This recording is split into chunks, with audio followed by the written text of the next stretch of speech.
अभी तक माय आश्रम पे जितने भी वीडियोस हमने रिलीज किए, आज का ये वीडियो सबसे अधिक दुख भरे समाचार को आपके सामने लेकर के आ रहा है। ये समाचार है बांग्लादेश में रहने वाले हमारे हिंदू भाईगण और साथ ही हमारे इस्कॉन के डिवोटीज जो कि वहां पर निस्वार्थ भाव से सेवा करते आ रहे हैं। भले कोविड के समय में उन्होंने वहां के लोकल नागरिकों के लिए प्रसाद वितरण का इतनी भर के सेवा की, इसकी तस्वीर आप यहां पर देख सकते हैं। लेकिन बदले में इन हिंदुओं को मिलता क्या है बांग्लादेश के अंदर कि दुर्गा पूजा के दिन, दशहरे के दिन वहां के लोकल सिटीजन्स आते हैं, हजारों की संख्या में ऐसी बाढ़ आती है कि कोई उनको रोक नहीं पाता। डिवोटीज कॉल कर रहे हैं पुलिस को, लेकिन पुलिस वहां मदद के लिए नहीं आती क्योंकि उनको पता है कि ये सिचुएशन आउट ऑफ कंट्रोल है। और वहां पर तितर बितर होकर के एक बहुत ही शांति प्रिय धर्म, हमारा हिंदू धर्म, उसके भक्तगण यहां वहां भाग रहे हैं। कितने ही मारे जाते हैं। पार्थदास नाम का एक युवा लड़का जो कि 25 साल का है, मंदिर में आकर के सेवा करता था इस्कॉन टेम्पल में, उसकी लाश पौंड में मिलती है। वहां से 2 लाशें और निकाली जा चुकी हैं और अभी पौंड में से कितनी लाशें और निकलेंगी कुछ पता नहीं है। और ये अटैक आज भी चल रहा है, अभी भी चल रहा है। हमारे हिंदू भाई और बहनें आज भी वहां पर तितर बितर होकर के अपने प्राणों की रक्षा करना चाह रहे हैं, लेकिन कहां जाएंगे? क्योंकि भले ही शेख हसीना जी कहें कि हाँ हम नियंत्रण में लेकर के आ जाएंगे स्थिति को, लेकिन आज भी वही स्थिति है। जहां पर हजारों का हजूम निकलता है वहां पर कोई व्यक्ति क्या कर पाएगा। और दुर्गा पूजा के दिन हजारों की संख्या में ऐसे नागरिक आकर के दुर्गा मैया के प्रति अपमान करते हैं। वो जो कि भगवान श्री कृष्ण की बहन मानी गई है, शास्त्रों में उनकी शक्ति मानी गई है, उन दुर्गा मैया के प्रति आकर के ऐसा अपराध करते हैं कि दुर्गा मैया के विग्रह को आकर खंडित करते हैं, उनको जला देते हैं। इस्कॉन टेम्पल में आते हैं तो वहां गौनिताई के विग्रह हैं, उनको खंडित करते हैं। राधा कृष्ण के विग्रह हैं, उनको खंडित करते हैं। श्रील प्रभुपाद जी उनके विग्रह को जला देते हैं और खंडित करते हैं। वो श्रील प्रभुपाद जिनकी वजह से पूरी दुनिया में शांति का मैसेज गया, जिनकी वजह से लाखों करोड़ों प्लेट्स और प्रसादम बांटे जा रहे हैं। आज भी हमारे देश के प्रधानमंत्री नरेंद्र मोदी जी ने 125वीं सालगिरह पर एक स्पेशल कॉइन रिलीज किया श्रील प्रभुपाद जी को ऑनर करते हुए। और उन्हीं श्रील प्रभुपाद जी का ऐसा अपमान, भला किस प्रकार की धार्मिकता है ये किस प्रकार की विचारधारा है ये?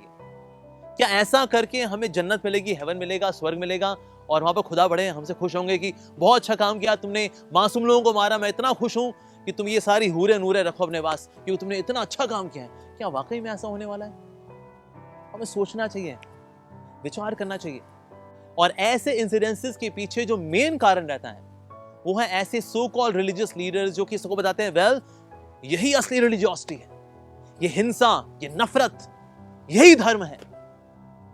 अगर ये टीचर्स यही सब बताएंगे तो भला सामान्य नागरिक अंदर भला क्या वैल्यूज जाएंगे? इसलिए ऐसे सो कॉल्ड रिलीजियस स्कूल्स जहां पर हिंसा की सिस्टमैटिक ट्रेनिंग के अलावा और कुछ नहीं दिया जाता, इनमें एजुकेशन को रिवाइज करना चाहिए। और कहीं ना कहीं ये डोमिनेंस की भावना है कि माय वे और हाईवे, जो हमारा कहना नहीं मानता, जो हमारे धर्म के छत्र छाया में नहीं आता, वो सब के सब they all are non believers, ये सब के सब राक्षस हैं, नफरत करो इनसे। ये किस प्रकार की धार्मिक विचारधारा है? इस पे विचार करना चाहिए। सोचिए कितनी विकट परिस्थिति होगी कि उस वक्त इंटरनेट पूरे बांग्लादेश में बंद कर दिया गया ताकि कोई भी वीडियो, किसी प्रकार की इमेज दुनिया तक ना पहुंच सके। यहां पर जो दुष्कार्य हो रहा है होता रहे। बहुत दुख की बात है। हम सब जानते हैं अगर कोई कुरान का अपमान करे तो निश्चित रूप से बहुत ही अपमान है, बहुत ही ज्यादा घनघोर अपराध है। लेकिन बांग्लादेश में ऐसा क्या हुआ कि वहां पर भगवत गीता जलाई गई, कई सारी भगवत गीता जलाई गई, पूरी शॉप जिसमें सिर्फ भगवत गीता ही नहीं, भागवतम इत्यादि कई ग्रंथ थे, उनको जला दिया गया। क्या ये धार्मिकता है? हमें अपने आप से पूछना चाहिए। लेकिन ये सारे इंसिडेंट्स में खास बात क्या है?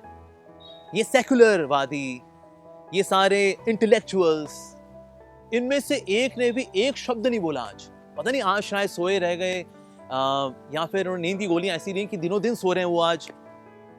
ऐसे लोग इंडिया में रह करके बहुत बकर बहुत बकवास करते हैं, लेकिन आज ये चुप है।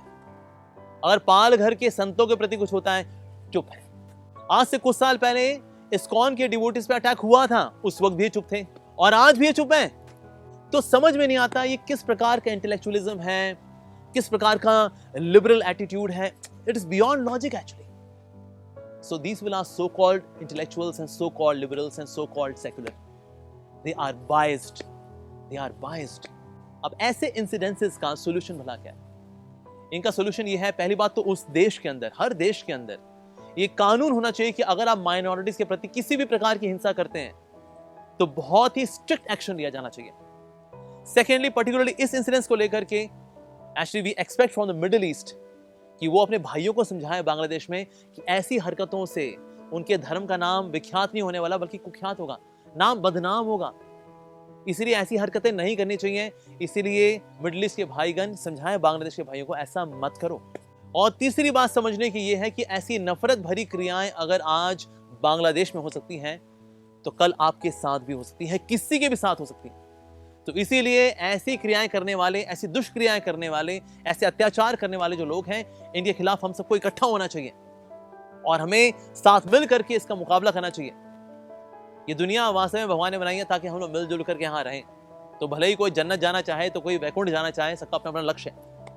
लेकिन क्या हम यहाँ पर सौहार्द के साथ, प्रेम के साथ, सहयोग के साथ नहीं रह सकते? रह सकते हैं अगर करना चाहें तो।